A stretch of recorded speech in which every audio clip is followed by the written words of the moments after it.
इसलिए हमने protective bail apply कर दी है। इस्लामाबाद हाई कोर्ट में भी, सुप्रीम कोर्ट में भी हम होपफुल हैं।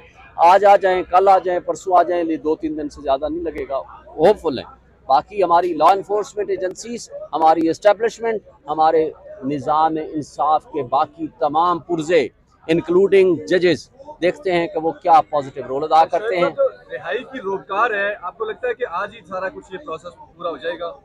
उम्मीद है कि हो जाना चाहिए, लेकिन हमारे यहाँ मैंने कहा ना, निज़ाम इंसाफ के तमाम आर्गन्स की जिम्मेदारी है कि ये जो नाइंसाफ़ी हुई है, जो इंसाफ का कत्ल आप सबके सामने हुआ है कि एक मुतासिब जज के से जानबूझ के उस दिन फैसला कराया गया ताकि बाकी जमानतें भी खारिज कर सकें और मैसेज दे सकें, वो फाशिस्ट हुकूमत ये मैसेज दे सके हमने इमरान खान को जेलों में डाल दिया है, और पीछे हमारी एस्टेब्लिशमेंट को खुशी मिल जाए कि हमने इमरान खान को जेल में डाल दिया है।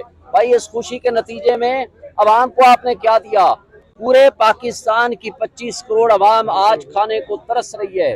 2%, 3% को छोड़ के जो अशराफिया ऊपर एलीट्स बैठे हुए हैं, आज बिजली का बिल देने को लोग के पास पैसे नहीं हैं, खाने को पैसे नहीं हैं, रोजगार नहीं है आपके पास। आज आप $1 बिलियन के पीछे गुलामी कबूल करने को तैयार हैं। वो क्या सिचुएशन थी जो एस्टेब्लिशमेंट ने और शहबाज शरीफ की और पीडीएम की जमातों ने जो इस मुल्क के साथ खिलवाड़ किया।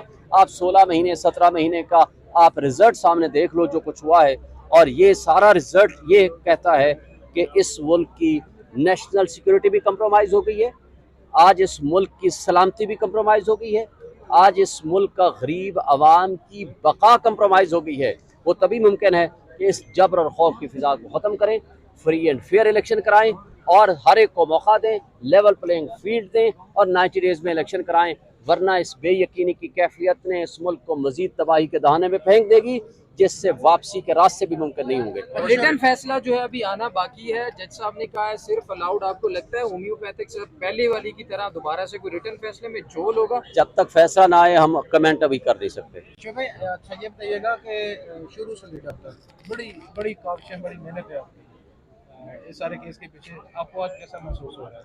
देखें, आज हमें खुशी है कि हमारा मकसद टू सम एक्सटेंट हासिल हुआ, लेकिन हमारे क्या कहते हैं, इश्क इम्तिहान और भी हैं। हमने अभी लंबी जंग लड़नी है। इमरान खान का पैगाम है कि आज़ादी के लिए आपको कुर्बानियाँ देनी पड़ती हैं, हम कुर्बानियाँ देने के लिए तैयार हैं। इमरान खान ने खुद कहा है कि भाई मुझे 1000 साल भी यहाँ रखेंगे ना, और D क्लास में भी रखेंगे, C क्लास में भी रखेंगे, मुझे कोई एतराज़ नहीं है, इसलिए कि मैं कुर्बानी देने के लिए तैयार हूँ आज़ादी की खातिर, इस मुल्क को आज़ादी दिलाने की खातिर, हकीकी आज़ादी की खातिर। और वो शख्स अगर कुर्बानियाँ दे रहा है तो हमारी कुर्बानियाँ तो बहुत छोटी सी हैं।